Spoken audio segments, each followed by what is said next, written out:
சக்தி. அடிமேல் அடி விழுந்து கொண்டிருக்கிறது. பிரச்சனைகள் நாலாபுறமும் நெருக்கிக் கொண்டிருக்கிறது. எதை சமாளிப்பது என்று தெரியாமல் திக்கி திணறிக் கொண்டிருக்கிறேன். என் வாழ்க்கையில் ஒன்று போனால் ஒன்று என்று வந்து கொண்டே இருக்கிறது. நிம்மதியாக மூச்சுவிடக் கூட எனக்கு நேரமில்லாமல் வாழ்க்கையில் போராடிக் கொண்டிருக்கும் எனக்கு எப்போது நிம்மதி கிடைக்கும்? இளைப்பாறுதல் என் வாழ்க்கையில் கிடைக்குமா கிடைக்காதா என்று ஏங்கிக் கொண்டிருக்கிறாய் நீ. அன்பு குழந்தையே, எத்தனையோ முறை கனவிலும் சரி நினைவிலும் சரி உன்னிடம் நான் பேசிக்கொண்டுதான் இருக்கிறேன். கனவில் பேசினால் விடிந்து எழுந்தவுடன் மறந்து விடுகிறாய். இந்த வாக்கின் மூலமாவது உன்னோடு பேசலாம் என்று உன்னை தேடி வந்தால் கேட்டவுடன் மறந்து விடுகிறாய் இதையும். அன்பு பிள்ளையே, உன்னை குறை கூறியும் பயனில்லை. ஏனென்றால் என் பிள்ளை பட்டு கொண்டிருக்கும் பாடுகள் அத்தனை, என் பிள்ளை பார்க்கும் காரியங்கள் அத்தனை வேதனை காரியம். எப்படி நிம்மதி கிடைக்கும்? எதை நினைவில் வைப்பாய்? எதை நினைவில் இருந்து தூக்கி எறிவாய்? என் பிள்ளையே, குழம்பி நிற்கும் உனக்கு பிரச்சனைகளை பார்த்து பார்த்து சலித்து போன உன் வாழ்க்கை இனிதான் ஆட்டம் ஆரம்பிக்கும் என்று சொல்ல வந்தேன். என்ன ஆட்டம் தெரியுமா? உன் சந்தோஷத்தின் ஆட்டங்கள் அதிகமாக ஆடத் தொடங்க போகிறது. இழந்த சந்தோஷங்கள் விஸ்வரூபம் எடுத்து உன்னை தேடி வரப்போகிறது. பிள்ளையே, நிம்மதியாக மூச்சுவிடக்கூட நேரமில்லை என்றுதானே வருத்தப்படுகிறாய். நிம்மதியாக இருப்பாய், பெருமூச்சு விடுவாய். என் பிரச்சனையெல்லாம் தீர்ந்து விட்டதே, நான் நிம்மதியாக இருக்கிறேனே, இது போலவே என் வாழ்க்கை இனி அமையட்டும், இதுக்கு மேல் எந்த மாற்றமும் வரக்கூடாது என்று நீ ஆசைப்படும் அளவு உன் வாழ்க்கை மாற்றமாக போகிறது. தங்கமே, ஒரு அதிசயம் உன் வாழ்க்கையில் நடந்திருக்கிறது. ஒரு அபூர்வம் உனக்கு நடந்து கொண்டிருக்கிறது.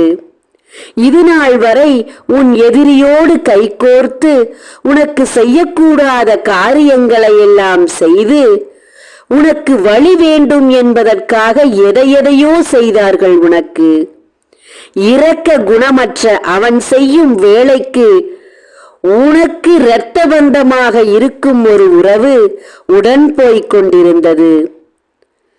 அந்த வேலைகளை எல்லாம் பார்த்து பார்த்து இங்கே வந்து உன் வேதனைகளை எல்லாம் பார்க்கும் போது அதற்கும் ஒரு இளகிய மனம் இருக்கும் அல்லவா? உன் உடன் பிறப்புதானே, சற்றும் சிறிதளவு கூட இரக்க குணம் இல்லையே, உன்னோடு பிறந்தவரா என்று நானும் எத்தனையோ நேரம் நினைத்திருக்கிறேன்.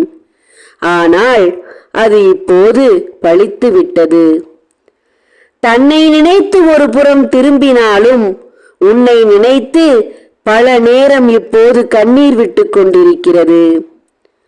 துணை போய்விட்டேனே, இந்த காரியத்துக்கு துணையாக நின்று விட்டேனே என்று தன் தலையில் அடித்து கண்ணீர் வடித்துக் கொண்டிருக்கிறது உன் இரத்தத்தில் உருவான ஒரு பந்தம். எதற்காக என் புத்தி இப்படி செய்தது? ஏன் அவனோடு சென்றேன் நான்? எதற்காக இந்த காரியத்தில் இறங்கினேன் நான்? ஏன் என் இரத்த உறவையே வேடிக்கை பார்த்து கொண்டிருந்தேன் நான் என்று தனக்குத்தானே தண்டனையும் கொடுத்து கொண்டிருக்கிறது. உன்னை நினைத்து ஒவ்வொரு நேரமும் கண்ணீர் விட்டு கொண்டிருக்கிறது. தங்கமே, கண்கொள்ளாத காட்சி ஒன்று நடந்ததே அங்கே. அதை பார்க்கும் போது நீ இதை பார்க்கவில்லையே என்று நான் வருத்தப்பட்டேன். அதை உன் செவிகளாவது நீ கேட்கட்டுமே என்றுதான் இப்போது சொல்ல வந்தேன். உனக்கு செய்வினை செய்தவனை உன் இரத்த பந்தம் கன்னத்தில் அறைந்தது பிள்ளையே. இத்தனை நாள் வேடிக்கை பார்த்தேன், இனி வேடிக்கை பார்க்க மாட்டேன் என்று கன்னத்தில் அறைந்து விட்டு இனி உன்னோடு நான் வரமாட்டேன் என்று சொல்லி திரும்பியது. உனக்காக ஏதாவது ஒரு பரிகாரத்தை செய்ய வேண்டும் என்று துடித்துக் கொண்டிருக்கிறது. கலங்காதே. அன்று மாறிய உள்ளம் இன்று மாறிவிட்டது.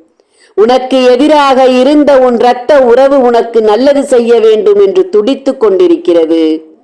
அன்பு பிள்ளையே, இதுபோல எல்லா காரியங்களும் உனக்கு எதிராக இருந்த அத்தனையும் உனக்கு சாதகமாகி நல்ல காலம் பிறக்கும் நேரம் இது. தவறவிட்டு விடாதே. புத்திசாலித்தனமாக பயன்படுத்திக்கொள். உன் வீட்டிற்குள் இருக்கும் எதிர்மறை ஆற்றலை அழிக்க உன் தாய் கைகளில் ஏந்தி காத்திருக்கும் 48 நாள் பூஜையில் வைத்த எந்திரத்தையும் சாம்பராணியும் ஆண் பெண் உருவத்தையும் சத்திய நாராயணா படத்தையும் வாங்கி பூஜை செய். நான் சொன்னால் கேட்க மாட்டாயா? உன் தாயின் வார்த்தையை மதிக்க மாட்டாயா? பிள்ளையே, உனக்காக காத்திருக்கிறேன். ஓம் சக்தி. நன்றி.